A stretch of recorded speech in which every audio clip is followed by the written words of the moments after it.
Canal Preto CFC no YouTube, aqui com mais uma entrevista exclusiva durante essa parada aí do futebol, por causa da pandemia, mas a gente sempre trazendo conteúdos inéditos para todos vocês. Hoje o meu convidado é Jusilei, grande figura, volante, que eu tive a oportunidade de conhecer na época do Corinthians, lá em 2010, e acompanhando toda a carreira dele até chegar a 2020. Que prazer em tê-lo aqui, Jusilei. Obrigado pela presença, um grande abraço. Prazer é meu, obrigado pelo convite.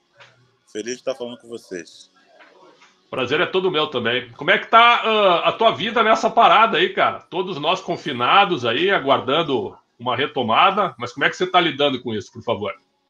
Então, tô treinando, né, separadamente, sozinho no caso, né, esperando algumas coisas, aconteceram algumas coisas aí para fora, mas não foi nada daquilo que eu quero, então preferi não ir, né, pelo fato de já fiquei 6 anos fora, então tem que ser uma coisa bem legal para ambas as partes, mas eu preferi esperar mais um pouco e esperar também a pandemia passar para ver qual a decisão que eu vou tomar. Você está em São Paulo, Jusilei? Não, estou no Rio, eu moro em Niterói. Perfeito, moro em Niterói. Essas propostas vieram do mundo árabe, Europa, China, você pode revelar? Na Turquia, veio dos Emirados, entendeu? Consulta da China, né? Mas tudo isso foi antes da pandemia, né? Então aí a gente analisou, né? E tem chegado algumas coisas, né? Algumas sondagens também de clube de fora também, de outros países. A tua ideia é permanecer no Brasil, depois de tudo que tu disseste aí, pelo fato de ter ficado muito tempo fora? Então, depende, né, cara? Depende muito daquilo que é oferecido, né? Depende muito, né? Se for um negócio, um projeto legal, eu acredito que, né, a vontade é de ficar aqui, mas se não... Eu acho um pouco difícil pelo fato dessa pandemia aí, né, prejudicou muitos clubes, né, nosso país já tinha um pouco de dificuldade de pagar em dia, né, e agora, ainda mais com essa pandemia, eu acredito que vai ficar mais difícil ainda quando voltar. Eu acredito que vai demorar uns 2 anos para o futebol, né, se reerguer de novo. E vocês acham que vocês também vão ter que se readequar, por exemplo? Assim, ó, o jogador ele pode pedir o que ele bem entender. Qualquer profissional de qualquer área. Só estou fazendo uma comparação com o momento do futebol. Você acha que em novos contratos os próprios atletas terão que entender, de repente, uma nova situação, uma nova realidade?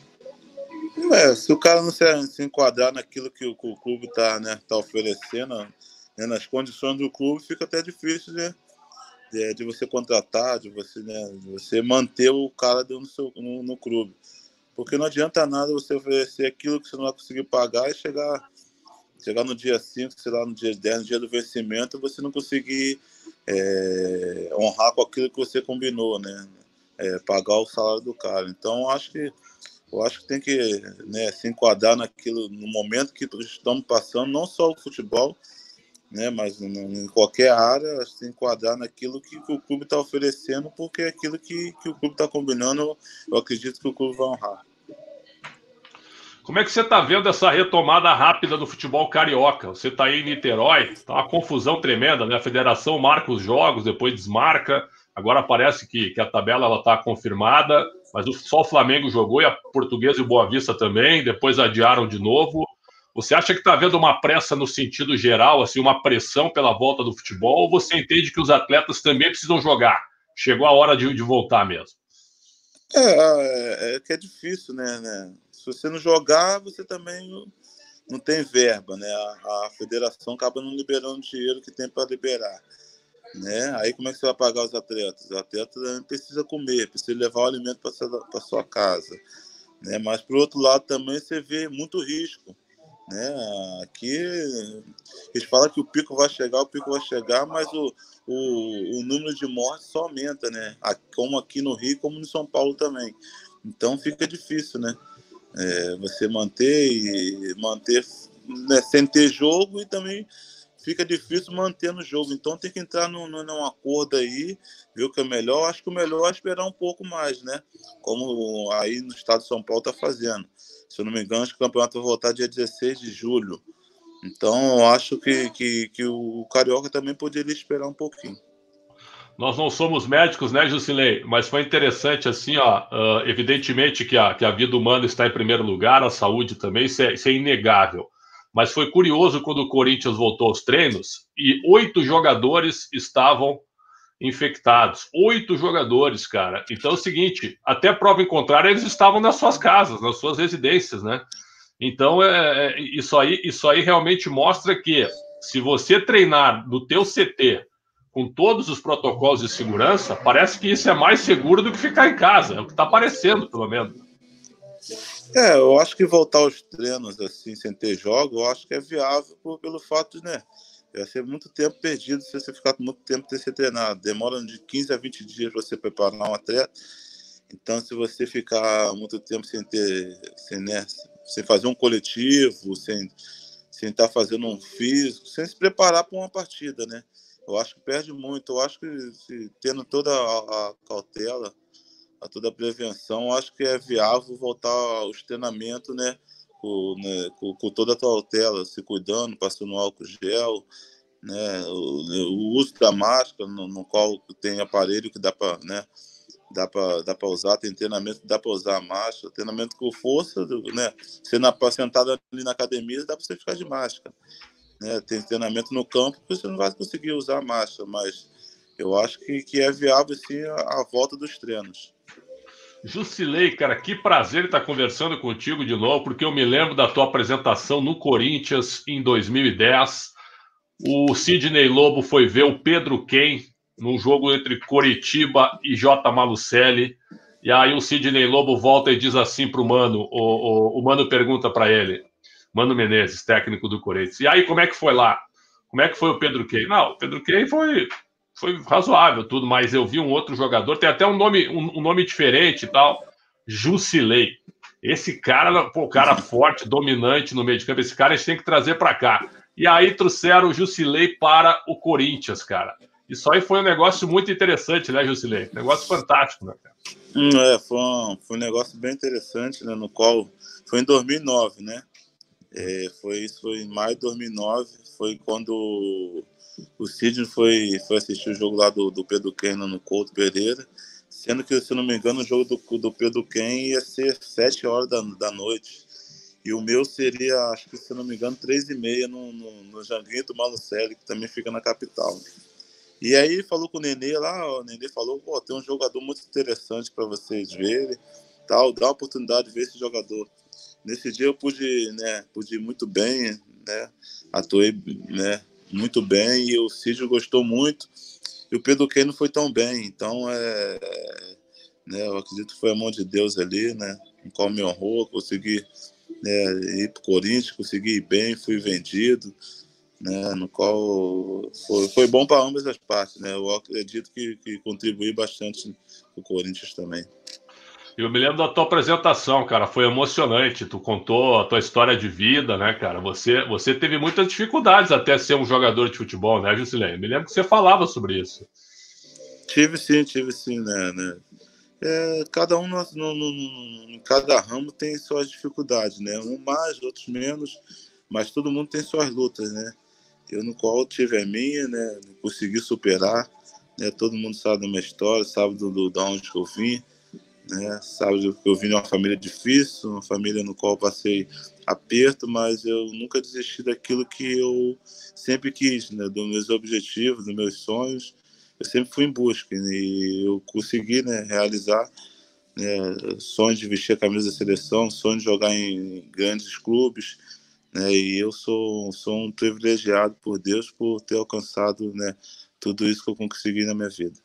Sem dúvida. E 10 anos depois você tá aí, um jogador consagrado sem dúvida nenhuma. Agora, depois do Corinthians, você foi vendido para o time da Rússia, que eu me lembro, acho que era o Anzi, que era o time que levou o Roberto Carlos também. E aí você rodou pela China, né? Você foi para a China e depois volta para o Brasil pelo São Paulo. Esses teus 10 anos aí, nesse balanço que você faz, valeu a pena tudo que você fez pelos times que você jogou? Eu fiquei 3 anos no Anzi, né? Depois do 11, eu fiquei 1 ano e meio no Al Jazeera, no Emirados Árabes. Depois fiquei mais 1 ano, né, na China, né? 1 ano e meio na China, no qual eu fiquei 6 anos no total fora do país. Voltei para São Paulo um ano de empréstimo, né? Fiquei no São Paulo um ano de empréstimo, o São Paulo me comprou, fiquei mais 2 anos e pouco no São Paulo. Né? Para mim foi uma experiência muito boa, né? No qual, aquele momento, eu estava vivendo um grande momento, naquela época, em 2000, fiz um bom campeonato em 2010, né? No qual fui melhor volante do Campeonato Brasileiro, né? Peguei seleção brasileira e tinha outros objetivos, né? Tinha o objetivo de ir para a Europa e tudo mais, porque eu era novo naquela época. Mas as coisas não aconteceram, né? Do jeito que a gente queria, né? Tivemos a pré-Libertadores em 2011 com o Corinthians, a gente foi eliminado e aí, né? Ver aquela turbulência toda, a torcida invadindo, né? Quebrando o carro, quebrando tudo, e aquilo, né? Assustou um pouquinho, no qual eu traçava uma carreira legal. Então, já tinha uma sondagem do 11, né? E eu tinha meio que descartado, né? Falei, não, agora não, o objetivo é a Europa. E aí que a gente falei com o Nick, né? Nessa época eu falei com o Nick, será que é possível ainda a gente ir para a Rússia ainda? Ele falou, posso ligar lá. Ligou, os caras estavam interessados ainda. Foi aí que começamos o início da negociação para mim ir para o ANS. Mas eu fui feliz no Corinthians, tenho uma gratidão grande pelo fato de ter abrido as portas para mim no mundo do futebol, né? No qual saiu do J. Molusselli para jogar no Corinthians, para mim foi muito legal, né? Até a ficha cair, né? No qual depois de uma semana já entrei no jogo, né, contra o Internacional, né? E fui super bem no jogo, a camisa, né, não pesou, como a gente costuma falar, né? Então eu só tenho a agradecer a Deus primeiramente, depois o Corinthians por ter abrido as portas, agradecer o São Paulo também por ter me proporcionado a minha volta da China para cá. Eu saí sem mágoa, né, de ambos os times, e só tenho a agradecer por tudo que eles fizeram por mim. Agora, o Jusilei, a gente viu aí que teve um processo trabalhista, o que é algo absolutamente normal hoje no futebol brasileiro. Se a gente for levantar todos os grandes clubes do Brasil, todos têm ações trabalhistas, é um negócio realmente praticamente impressionante. Por que chegou no ponto que chegou, cara? Já que você saiu em 2011 do Corinthians e agora é que está estourando o processo aí. O Corinthians não foi atencioso nessa questão? O Corinthians não te prestou esclarecimentos, considerações sobre isso, Jusilei? São valores que não são cabíveis, né? Esses valores aí não são reais, né? Então, vou explicar mais ou menos o que aconteceu. Quando chegou a proposta do ANS da Rússia, né? Eu tinha, se eu não me engano, um salário para receber pelo Corinthians, né? Se eu não me engano, eu vou até te falar que acho que o meu salário, fiz ele em 50 mil, né, o primeiro ano, Corinthians, depois ele passou para 110 mil, se eu não me engano. Então tinha um salário, tinha um 13º, fundo de garantia. Quando chegou a proposta, o Corinthians queria que eu abrisse mão daquilo que eu já tinha trabalhado, pô. Se é meu salário, eu não posso abrir mão daquilo que eu já trabalhei, pô. Né? Se é uma coisa para frente, tudo bem. Mas eu tinha trabalhado e o Corinthians queria que eu abrisse mão daquele dinheiro. Eu falei, não posso abrir mão porque eu já trabalhei. Então, se eu não me engano, tinha uns 200 e poucos mil lá para receber, entendeu? Então, aí o Corinthians não me pagou. Aí, se eu não pagou, eu fui e botei o Corinthians na justiça. Mas esses valores aí de 14 milhões, de 15 milhões que estão falando aí, isso não é real, isso é fake, né? Eu não sei os valores, né, corretos que estão. Eu sei que eu processei sim o Corinthians, né? E a gente ganhou a causa sim, mas eu não sei o valor real, né, dos números reais. Mas eu sei que eu ganhei, né? E ganhei aquilo que eu trabalhei. Então, talvez dê um pouquinho a mais daquilo que, né, que eles deviam pelo fato dos juros, né, da justiça que são altos, mas eu só botei mesmo pelo fato de ele não ter me pagado aquilo que eu trabalhei, né? Nem gratidão, é pelo fato mesmo de eu trabalhar e você não receber. Eu acredito que qualquer um faça isso. Então, para dar um exemplo, você recebeu uma proposta para sair em agosto, e aí eles queriam que você abrisse mão de janeiro a agosto que tinha para receber, um exemplo apenas, é isso? De tudo que tu tinha trabalhado, é isso? Eu saí em fevereiro, mais ou menos. Fevereiro. Dia 11, se eu não me engano, foi dia 11 de fevereiro de 2011 que eu saí. Eles queriam que eu deixasse o mês, se eu não me engano, o mês de janeiro, férias de dezembro, 13º, uma coisa assim, para trás. Eu queria que eu assinasse um papel para mim deixar para trás. E eu falei que não assinaria pelo fato que eu queria receber, né? Porque eu trabalhei. E aí foi aí que não vai pagar, não vai pagar, não vai, não paga, não vai. Acabando, a gente entrou com a ação contra o Corinthians, mas, né, a gente não foi, mas não é nada nem perto daquilo que que jogaram aí na mídia, né? Estão falando aí 23 milhões de reais até. Estão falando. É o que estão falando. Estão falando. Em tudo, né? É o que estão falando. Não chega nem perto disso. Não chega nem porque teve perto o caso do J. Malucelli também, né? Isso. Já não cabe a mim, né, falar sobre isso, né? Claro. Mas eu sei que o Corinthians tinha uma dívida na época com o J. Malucelli, mas também não sei valores, né? Não sei nem valores que estão falando que é isso. Eu acredito que seja muita jogada política aí, mas eu não quero entrar nem nesse assunto, né? Perfeito. Agora, o Corinthians em nenhum momento te procurou para fazer um acordo antes de você colocar na justiça? Não procurou, né? Não procurou, só falou para eu poder abrir mão desse dinheiro, né? Nessa época eu fui vendido pelo Corinthians por 10 milhões de euros, né? Mas na cotação não estava esse valor que está hoje, o euro, se eu não me engano, estava 2,22, 2,23. Sei que deu um dinheiro muito bom, né? O Corinthians tinha me comprado 50% do J. Malucelli, né? Se eu não me engano, foi o Beto Rapa que comprou, que investiu 50% por 2 milhões, entendeu? O Corinthians comprou, entendeu? Mas os outros 50 eu não sei como é que ficou a divisória. Então, por isso, talvez seja essa ação tão grande aí pela parte do J. Malucelli. Perfeito. E aí você comentou aí, Rússia, aí Emirados, né, Arábia, você vai para a China e volta para o São Paulo. No São Paulo, Jusilei, eu me lembro que você começou voando no São Paulo, cara. A torcida, você caiu nas graças da torcida, toque de bola, fluência, né? Ocupação de espaço, muita tranquilidade para jogar. Mas depois você acabou perdendo espaço. Por quê? Porque eu te acompanhei todo esse tempo. Mas qual foi a causa principal? Já que tecnicamente você é um jogador muito bom. Rapaz, futebol, eu acho que futebol é muito dinâmico, né? E futebol é tudo aquilo que ele posta.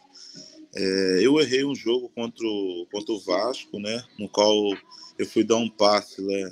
Se você pegar um lance meu, você vai ver várias vezes eu escondendo a intenção do passe, né? Aí o Caio falou que eu virei a cara, lógico, eu virei, mas eu fazia isso em diversos lances, mas só que dava certo, ninguém falava nada. Aí teve aquele lance do Vasco, né? Que saiu o gol do Vasco, aí começou o zum, a torcida, a mídia um pouco batendo, e o pior foi na eliminação da Libertadores, né? Da pré-Libertadores do Talheres, que aí eu sei como é que funciona, né? Lá no Corinthians, quando a gente foi eliminado, teve um culpado. Aqui no São Paulo, quando foi eliminado, teve um culpado. Lá no Corinthians não foi eu, mas foi outro. Aqui no São Paulo quiseram botar a culpa em mim, Nenê, botar a culpa em Diego Souza, botar a culpa em pessoas que eu, entre aspas, recebi um bom salário, né? Então, procurar um culpado, né? E descarregar a culpa, né? São Paulo é uma grande equipe, né? Tá muito tempo sem ganhar nada, sem ganhar um título. Então, a torcida tá totalmente impaciente, né? A torcida não tem mais paciência. Você faz um jogo ruim, a torcida você já não vale mais nada, né? Você já é ruim de bola, você já esqueceu de jogar. Então, acho que foi isso. A torcida começou a bater, né? Vem a vinda do Cuca, né? No qual ele já, antes de ele chegar, já falou que não queria não queria o Bruno Pérez, o Nenê e o Diego Souza, sem menos treinar, entendeu? O cara que jogou comigo pediu minha contratação do Al Jazeera para a China. Daqui a pouco chega lá no clube, não dá nenhum bom dia para você. Eu acho que é uma falta de respeito das grandes. Mas não veio ao caso, passou, né? Tivemos um relacionamento ali, fomos eliminados da Copa do Brasil. Ele teve de botar a culpa na gente, sem a gente mesmo entrar em campo. Mas eu acho que o futebol é muito dinâmico. O futebol, quando você ganha, ganha todo mundo, e quando perde, perde todo mundo. E ele no São Paulo tinha muito culpado, pô. Um exemplo, o Sidão fechava o gol. Quando o Sidão falhava uma vez, Sidão já não vale mais nada, tem que contratar o goleiro. O Rodrigo Caio, pô, um jogador sensacional, cara. Joga muito, pra mim é um dos melhores do Brasil. Eles podiam fazer 10 jogos bons. Quando ele falhava um, era jogador de condomínio. Então é muito difícil você jogar assim. Você tem que jogar no seu limite. E no São Paulo, eu já estava jogando no meu limite. Entendeu? Naquela era do Senna, do Rogério Ceni, saiu todo mundo e só ficou eu, se eu não me engano, daquele time que o Ceni estava montando. Então, enquanto eles não conseguiram, né, entre aspas, me derrubar, no sentido assim, do futebol, não sossegaram, pô. Entendeu? Aí muda elenco, muda treinador, muda todo mundo e continua a mesma coisa, porque futebol não é assim, cara. Futebol é entrosamento, tem que ter tempo, né? Toda hora muda. Eu joguei... da era do Ceni quando cheguei em São Paulo, toda hora eu jogava com um volante diferente, toda hora eu jogava com um companheiro do meu lado diferente. Então o futebol não funciona dessa maneira, né? Então eu acho que chegou no limite, né? O Cuca mandou ficar em casa, eu fiquei, São Paulo honrou, me pagou, né? Mas aí daqui a pouco eu vejo a questão de novo, eu negociação com o Vasco, fica em casa de novo, falei, então agora já não é mais a hora de ficar no São Paulo. Eu mesmo fui atrás do Alexandre Passo para rescindir meu contrato, né? Tinha até mais 2 anos de contrato. Eu fui porque eu já não estava feliz de estar no São Paulo. Não contra o jogador, nada, né? Diretor, presidente, pelo contrário, eu gosto muito dele. Mas só que eu já não estava me sentindo bem no ambiente, né? Sabe quando você acorda e fala, pô, tem que ir de novo? Então não é legal. Você tem que ir treinar, jogar feliz. E eu já não estava feliz ali, né? Eu acredito que o meu ciclo no São Paulo já tinha acabado. Então eu resolvi, né, fazer um acordo com o São Paulo e cada um seguir seu rumo. São Paulo te pagou tudo certinho, não ficou nada para trás. Não, São Paulo, né? Fiz um acordo com São Paulo me deu uma parte na mão e fiz um acordo com São Paulo de 48 vezes, entendeu? Perfeito. Mas quando você estava em casa, o Fernando Diniz permitiu que você voltasse ao clube, né? Para tentar te recuperar. O Fernando Diniz tinha contado com o Fernando Diniz na época do Dorival, ele foi umas 3 vezes lá no CT, via treino, e a gente teve uma oportunidade de conversar. Depois também ele estava no Audax, eu levei minha irmã lá no Audax também para fazer um teste, ele estava lá, trocando uma ideia e tal, e a gente falava, bom, dia a gente vai trabalhar junto, né? Então, o nosso grato ao Fernando Diniz pela oportunidade que ele me deu, voltei, treinei, fiquei me preparando, pude jogar bem, entendeu? Mas é aquilo que eu já falei, já estava no limite, pô. Entendeu? Aí empatamos o jogo contra o Santos, dali para lá eu não já joguei mais, entendeu? Aquele jogo eu não fui bem, né? Eu não fiz um bom primeiro tempo, eu reconheço que eu não fiz um bom primeiro tempo, mas quando você não faz um bom primeiro tempo, quando você não tem a chance de voltar para o segundo tempo e tentar pelo menos mais 10 minutos você entra no jogo, você já dali eu já não joguei mais. E eu sei que o futebol funciona dessa maneira, né? No São Paulo tem o Luan, que é novo, pode dar caixa para o São Paulo, tem o Lisieiro, que é novo, pode dar caixa para o São Paulo, que são bons jogadores. Eu conheço, gosto do bom futebol que eles demonstram dentro de campo, mas Jusilei já com 31 anos não tem caixa para o São Paulo. Então eu acho que eu acredito, eu Jusilei, não que acontece, tá? É que existe uma pressão internamente para botar os meninos. Por quê? Se os meninos não botar os meninos, eles não vão ser vistos, não vai ser vendido. Entendeu? E futebol é transação, cara. Vende um Antônio, vende o Brenner, vende fulano, vende Cicano e faz caixa. Futebol funciona assim, né? O São Paulo tem uma folha alta. Então, se não fizer caixa, se manter o Jusilei jogando, né, é complicado. Aí eu tinha 1 milhão para... Se eu jogasse 2009 todo, em 2020 eu tinha mais 1 milhão para pegar. $1 milhão para pegar. Você acha que eu vou jogar? Então são coisas que acontecem nos bastidores que quem está de fora não sabe. Então é um pouco complicado, né, falar. Não estou falando mal de São Paulo, nada disso, mas estou falando que são coisas que acontecem que quem está de fora às vezes julga, mas não é isso. Então eu saí de cabeça erguida, né? Até onde eu pude ajudar o São Paulo, eu ajudei com o meu melhor, né? Não é à toa que um volante é gritado por 67 mil pessoas no Morumbi, nem à toa, né? Então deixei minha parcela de contribuição no São Paulo. Eu sempre, quando eu entrei de campo, eu procurei fazer o meu melhor, porque eu sou competitivo, né? Então eu sou grato ao São Paulo, né? Eu acredito que o São Paulo, nesse tempo que eu tive lá, né, fui respeitado lá no São Paulo e respeitei eles também. Mas só para esclarecer, se virasse o ano de 19 para 20 e você atingisse um número limite de jogos, você receberia mais $1 milhão, é isso? Se virasse, eu jogasse 60% dos jogos, eu tinha mais $1 milhão. Em 2019 e 2020. Se eu jogasse 60% dos jogos em 2019, eu tinha $1 milhão em 2020. Se eu jogasse 60% em 2020, 2021 eu tinha mais $1 milhão.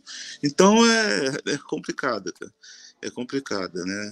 Não estou falando que eu joguei por conta disso, sim, mas eu tinha isso no contrato, né? E existe várias opções. O Cuca pode chegar ali, pode gostar de mim e me botar. O Fernando Diniz não pode chegar ali, não pode botar. São opções de treinador, cara. Entendeu? O Cuca já chegou, já pediu o Tietê. Pô, gosto pra caramba do Tietê. Um parceirão. Entendeu? Então são gosto, pô. Entendeu? Você pode chegar como treinador, gostar de um cara, não gostar de mim, ou gostar de mim, não gostar de um cara. Isso aí a gente tem que se respeitar. O que não pode ter é injustiça, pô. Isso não pode ter. Se o cara tá treinando bem, se o cara tá isso, tá aquilo, o cara não pode ter essa justiça, ou então ir pra imprensa e falar, pô, Jusilei tá isso, Jusilei tá aquilo. Começaram a falar que o Jusilei tá gordo, que o Jusilei tá aquilo, que o Jusilei tá isso, o Jusilei tá aquilo.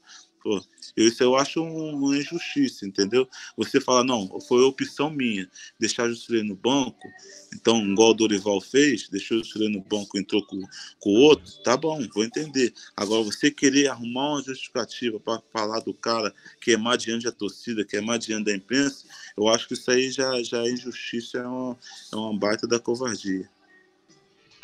Muito bem. A saída do Aguirre, o meu caro Jusilei, um pouquinho antes de terminar o Brasileiro, ali matou o time de São Paulo. Eu acho que foi o grande erro do departamento de futebol, foi ter tirado o Aguirre naquele momento.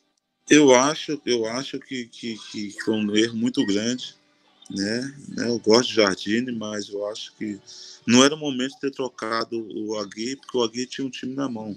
E tudo que saiu na imprensa em relação a que queimaram o Aguirre, que Nenê fez isso, BT fez aquilo, Nenê é um dos caras que mais se dava bem com o Aguirre, pô. Era uma relação de pai para filho, pô. Eu falo isso porque eu via, pô. Entendeu? Então, tudo isso que saiu na imprensa, Diego Souza fazia isso, fazia aquilo, os caras estão mandando no time, nada disso, pô. Os caras estão querendo derrubar a Gui, nada disso, pô. A Gui foi dos todos os treinadores que eu trabalhei ali, a Gui foi um dos melhores treinadores que eu tive ali no São Paulo. Né? O cara que entendia o jogador, o cara que eu falava isso, a hora tinha que falar, cobrava a hora tinha que cobrar.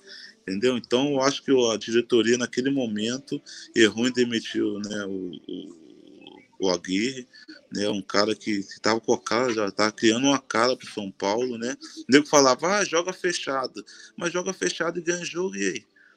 E é o que estava acontecendo, portanto que a gente liderou o campeonato.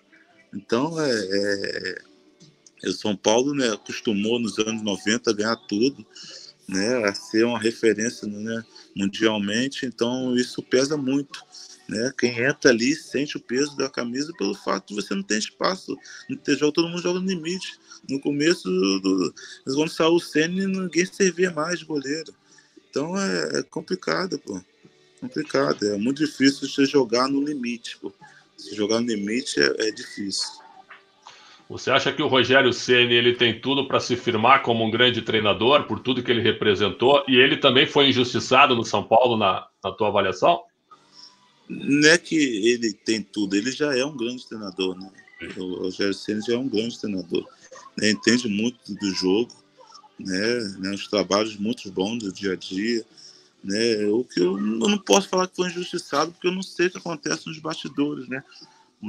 É coisa que não é passada pra gente, a gente fica meio perdido, né? Mas tem hora que não é momento de demitir jogador, né, cara? Tem momento, não é momento. O que eu fiquei sabendo por fora, que ele pediu o Hernandes na época, e os caras não deram. Aí quando ele saiu, contrataram o Hernandes. Então, são coisas que rolam nos bastidores e a gente não sabe se é verdade ou se é mentira, né? Mas o Rogério Ceni, né, como jogador, ele ajudou muito o São Paulo, né? É o maior ídolo do clube, sem sombra de dúvida. Mas é complicado. O Hernani chegou, né, voando, né, nos ajudou a salvar do rebaixamento, que seria uma coisa que, né, que nunca aconteceu. Ia queimar a carreira de todos, mas, né, naquela época lá eu pude também contribuir, pude ajudar e se livrando do rebaixamento, não manchamos a história do clube. Muito bem. Agora, de todos os treinadores que você teve aí, vamos lá. Mano Menezes, Tite, eu vou pegar os brasileiros, tá? O Rogério, o Cuca, o Diego Aguirre eu vou incluir porque tu trabalhou bastante com ele no São Paulo, mais o Dorival Júnior e também o Wagner Mancini, né? É. Fernando Diniz. Então, eu tô falando em 8 treinadores aqui. Qual foi o cara que tu mais te identificou, assim? O cara que te deu mais espaço para tu jogar, te deixou mais tranquilo, vamos dizer assim. Mano Menezes. Mano Menezes, não pelo fato de ter um cara que assinou embaixo pela minha contratação, né? Mas foi um cara também que realizou meu sonho, né? No caso, ele me levou para a seleção brasileira, né? Me deu a oportunidade de mostrar meu trabalho, meu talento, né? Independente, naquela época eu tinha Tcheco, naquela época eu tinha, né? O Christian estava saindo, tinha o Elias, né? Depois veio o Ralf, né? Depois veio o Paulinho, aí já era com o Tite, mas ele sempre manteve no time, manteve porque eu estava bem, né? Mas né, pelo fato de eu estar bem também, mas o cara, né, que chegou o medalhão e falou, não, agora eu vou tirar esse menino, encostar ele não, e botar o medalhão, não, pelo contrário, tá bem, vou jogar. Então eu joguei bastante com o Mano, né, e foi um dos melhores treinadores que eu passei aqui no Brasil. Que legal. Como é que você está vendo o domínio do Jorge Jesus com o Flamengo no futebol brasileiro? Isso aí tá te impressionando e, ao mesmo tempo, você acha que os treinadores estrangeiros, no momento, eles são mais, não vou dizer melhores, muito melhores, mas eles são mais atualizados do que os brasileiros? É possível definir assim? Eles estão com um bom time, né, cara?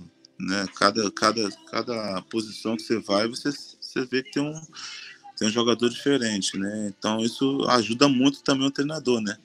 Não adianta também o Jorge Jesus pegar o Jorge Jesus e botar no time, né? Vamos falar assim, ruim e botar ele para fazer milagre, que ele não vai fazer, né? A gente sabe que ele tá com um bom elenco na mão e não desmerecendo ele, que é um bom treinador também. Dá para ver, né, nos jogos pela televisão quanto que ele é exigente, né? Outro dia, uma vez o Flamengo tá ganhando 3-0 e tá lá cobrando o cara, né? Então, não é à toa que o cara, né, levou o Brasileirão, levou a Libertadores, né? E é um dos melhores elencos do Brasil, a gente sabe disso, né? Então, fica entre aspas, fica mais fácil você trabalhar com um elenco bom do que você trabalhar com, né, com um elenco ruim, onde você tem que montar peça por peça, né? Não, imagina lembra da época do Guardiola, que o Guardiola só ficava sentado, paradinho, e os caras jogando, né? Então, pô, tinha uma máquina Barcelona. Então, não tem muito o que exigir do treinador, né? Já sabe, o entrosamento do Flamengo é fora do normal, né, cara? O Gabigol finaliza não sei quantas vezes no jogo, pô. O Bruno Henrique também, cria muito. Rascaeta toda hora chegando dentro da área. Então, a movimentação do Flamengo é muito grande. Então, eles montaram um bom elenco, eu acredito, né, que vai dar muito trabalho aí no Brasileirão e em outras competições também. Meu caro Jusilei, por que você não foi pro Vasco? Ficou um zum danado. Você sabe que hoje, primeiro eu tô aproveitando essa entrevista contigo, como é bom a gente ter essa liberdade de conversar por bom tempo, porque hoje está tudo muito fechado, né? Os executivos, por exemplo, para você esclarecer alguma coisa com eles é praticamente impossível. Então fica tudo muito no ar, né? Fica muita coisa no ar com as redes sociais também. Mas por que você não foi pro Vasco? Você poderia nos esclarecer, por favor? O Vasco foi assim, né? Um empresário me ligou, né? Que eu não vou falar nome aqui por conta de ética, me ligou perguntando se eu ia pro Vasco. Eu falei com o Alexandre Passos, o Vasco me procurou, tal. Existe a possibilidade de ir para lá como empréstimo? Olha, existe sim. Falei, tá bom. Isso depois da pré-temporada lá em Cotia, né? Já estava treinando já na Barra Funda. Aí perguntou, falei, não, existe a possibilidade, falei com o Nick, ó, lá tem dificuldade né, financeira, é difícil. Não, eu falei, mas eu sou lá do Rio, eu quero jogar lá, porque eu também nunca joguei aqui no Rio, tá? Vou estar perto da família, perto dos amigos, tudo bem. Então, começamos a negociação, né? Aí do empresário, já não é mais com o empresário, já era mais com o diretor do Vasco, o Mazuco. Né? Começamos a trocar mensagem, tudo mais, e aí vai pro Rio, vem pro Rio, eu vim pro Rio. Peguei os exames com o doutor Sanches, peguei, né, que já tinha feito recente, se eu não me engano, acho que o São Paulo adiantou os exames, fez em novembro os exames, né, para no começo do ano não precisar fazer. Peguei os exames com ele que eu já fiz, tá tudo ok, trouxe comigo, né, aí começamos a negociação. Ele falou, Jusilei, o Mazuco, espera um pouquinho que a gente está fechando a renovação do Guarim. Eu falei, tudo bem, vou esperar um pouquinho. Eu tô no Rio. Ele falou, não, show de bola, tô sabendo que você tá no Rio, tudo bem. Já fechar. Viemos valores, eu tava abrindo mão de um baita dinheiro para jogar no Vasco. Vimos valores, tá tudo certo. Chegou na hora, eu sem saber de nada, o Mazuco tendo meu contato, ligou direto pro Pássaro e falou, Pássaro, não vai fechar. Não vai dar para fechar. Até aí tudo bem. Negociação no futebol dá certo, dá errado. Eu sou experiente para isso, para entender isso. Né?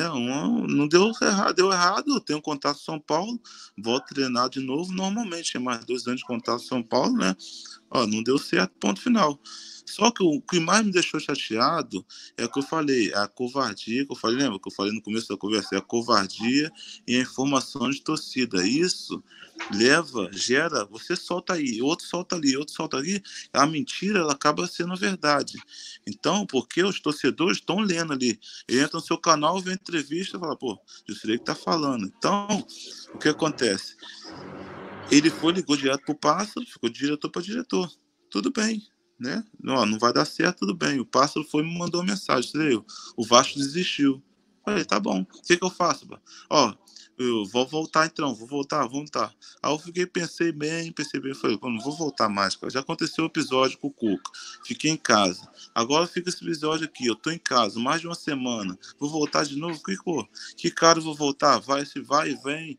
Pô, esse tempo queima até o São Paulo, né, cara? Pô, que desorganização é essa? Então eu falei, não, Alexandre, eu quero sentar para rescindir. Começamos a discutir números de rescisão, né? Entramos no acordo, fui para São Paulo, assinei a rescisão. Até aí tudo bem. Quando acho que eu estava fora de casa. Aí eu li a matéria, né, do Vasco. O Vasco não fecha com o Jusilei por conta de históricos de lesão. Aí eu falei, pô, mas como que histórico de lesão se eu nunca fiz uma operação, pô? Entendeu? Aí o torcedor do Vasco vê isso, o que me dá a entender é que os caras falaram isso, o torcedor do Vasco fala, pô, não contratamos o Jusilei porque ele tem histórico de lesão. Então, nós livramos dele, entendeu? Então, aí eu fico queimado com todo mundo, aí eu não consigo clube com ninguém, porque eu tenho histórico de lesão, que o Vasco está falando. Eles podem soltar isso, né? Eu não posso soltar nada, eu tenho que engolir isso seco, eu tenho que ficar quieto, eu não posso debater, eu não posso, né, dar uma resposta para o Vasco, porque o torcedor não vai gostar, mas o torcedor não está vendo também que eles falaram de mim antes. Porque se fica só no Mazuco e no Alexandre, eu volto para o São Paulo, a gente discute a rescisão, acabou. Mas desde o momento que o Vasco fala de mim, ele também me dá o direito de falar dele, pô. Entendeu? Porque até antes disso, ele soltar essa matéria, não falei nada do Vasco. E realmente eu falei aquilo que eu falei mesmo.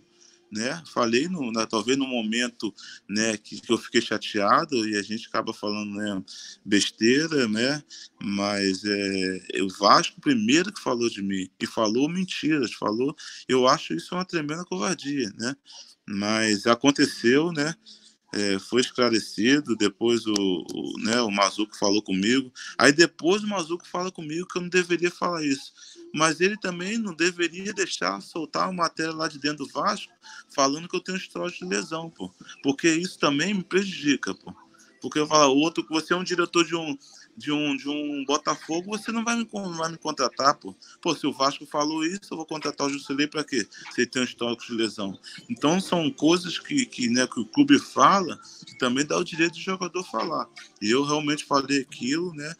E né, talvez num certo momento eu até me arrependi pelo fato de ter falado aquilo, mas eu acho que o Vasco não foi justo comigo, não, né, em soltar essa matéria, soltar aquele, naquele momento no qual eu só estava querendo ajudar o Vasco, né, ajudar com o meu talento, ajudar com o meu trabalho, abrindo mão de dinheiro, né, abrindo mão de salário, né, um salário menor, né, que cabia no bolso do Vasco, mas não fechou, ponto. Mas não precisava soltar essa matéria, entendeu? Porque essa matéria podia me prejudicar lá na frente. Muito bem, esclarecido, mas eles não te explicaram por que eles divulgaram isso? Divulgaram isso, de repente, para não fechar uma negociação contigo, com medo da torcida ou com medo da rede social? Mais ou menos isso, é por aí? O que me deu a entender foi isso, que eu falo, vou falar que o Jusilei tem um histórico de lesão, porque aí a torcida vai entender. O que eles vão falar para a torcida? Tá quase fechado. Sai em todos os sites. O Vasco tá a ponto de fechar com um passo de fechar com o Jusilei. O Vasco tá perto de fechar com o Jusilei. E daqui a pouco a negociação mela. Eu acho que eles tinham que falar alguma coisa para deixar a torcida mais tranquila. Mas eu acho que não aconteceu, né? Vida que segue, né? Se não aconteceu, não era para ser, né? Mas fiquei chateado mesmo pelo fato de o Vasco ter soltado essa matéria que no momento não foi legal. Esclarecido, Jusilei. O Vasco, todo mundo sabe, atravessa uma grave crise financeira, inclusive pagou salário aí só agora, pagou 1 ou 2 meses agora, ainda em 2020. Mas, Jusilei, quando você estava no São Paulo, o São Paulo vendeu o David Neres, o Luiz Araújo e o Thiago Mendes, tudo em meio ao campeonato. E agora o Antony já está vendido e pode vender o Igor Gomes também. Essa venda dessa molecada que estava se afirmando, tudo isso atrapalha muito o time, na tua opinião? Vocês também ficaram surpresos? Pô, o time estava fechadinho, aí começa a sair 2, 3 de uma hora para outra? Atrapalha um pouco, se eu não me engano, na época do Alguês, se eu não me engano, acho que vendeu o Militão também, né? Militão também, é verdade. Então, Militão. Não desmerecendo quem vai jogar na posição, mas o futebol existe um entrosamento, né, cara? Se você tá com um time certinho jogando, tem um entrosamento certinho, você acaba perdendo 2, 3, 4 peças, lógico que vai fazer. Eu acho que a revolta do Rogério Ceni foi isso também, pelo fato que ele perdeu o Luiz Araújo, perdeu o Thiago Mendes, né? E pediu os jogadores, a diretoria, acho que no momento, eu acho que não pôde contratar. Eu acho que isso, né, deixou o Rogério um pouco chateado, né? Mas é complicado, cara. Mas o momento do clube, né, ainda mais nessa pandemia, vai fazer o quê? Chega uma proposta de 10, 15 milhões de euros, na cotação que está hoje, altíssima. Como é que você segura? É difícil também para um clube segurar, né? Se você não vende, só aumenta a crise, cara.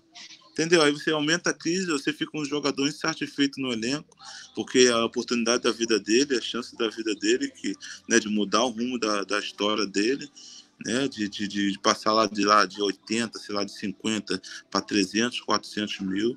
Então é difícil. Ó. Às vezes o torcedor não se coloca também no lugar do jogador, né? O jogador, ele não é só ele. Ele tem um monte de gente por trás que precisa dele. Então o torcedor, às vezes, ele pensa muito no clube, mas também não pensa no lado do cara.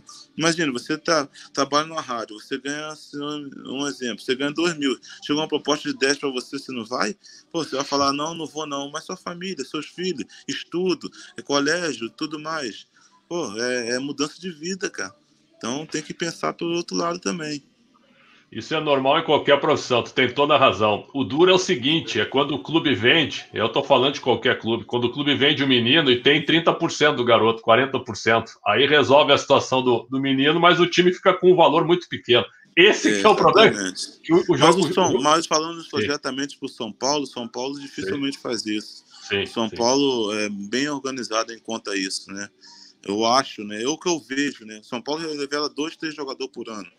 Jogadores bons para a Europa. Eu vejo que a maioria é o que sai nos sites aí, que o São Paulo tem a maior porcentagem. Eu acho que o São Paulo é bem esperto quanto a isso. Mas o Brasil funciona assim pelo fato de não ter o dinheiro momentaneamente, né? Aí vem os empresários e compra. Dá 10 milhões aqui por 50% e leva o menino e só fica esperando a venda. Então, funciona assim no Brasil, né, cara? Não tem para onde correr, nem funciona assim agora. Funciona assim já tem um bom tempo. Eu tenho mais duas para fechar contigo. Primeiro, aqui no Brasil, alguma proposta? Tive sim, tive alguns clubes, né? Algumas sondagens, né? Mas não nada concreto. Teve alguma coisa concreta, mas eu descartei pelo fato de não ser aquilo que eu quero no momento, né? Série B. E eu falei que não, eu prefiro esperar, né? Tô tranquilo aqui em casa, tô treinando. Então eu resolvi esperar. E uma outra questão também, você não está mais com o Nick Arcuri? Não, saí, né? Eu fiquei 10 anos com o Nick, né? Fiquei 10 anos, uma parceria de 10 anos, desde 2009 a 2019, né? Somos amigos, ele é padrinho de casamento meu, somos amigos, né? A gente se fala, um liga pro outro, a gente troca mensagem, mas a questão de trabalho foi interrompida agora em 2019, né? Ele segue, né, com os trabalhos dele, sigo com o meu, mas o carinho e o respeito continua. Perfeito. E para fechar, eu queria te ouvir sobre o racismo, cara, no futebol. Racismo que teve aí situações lamentáveis, né, com a morte do George Floyd nos Estados Unidos, que gerou novamente protestos nos Estados Unidos, também protestos aqui no Brasil. E na tua opinião, até onde isso vai parar, meu caro Jusilei? Que é um negócio lamentável e triste, realmente. É complicado, né, cara? Como que foi lá nos Estados Unidos é muito complicado, né?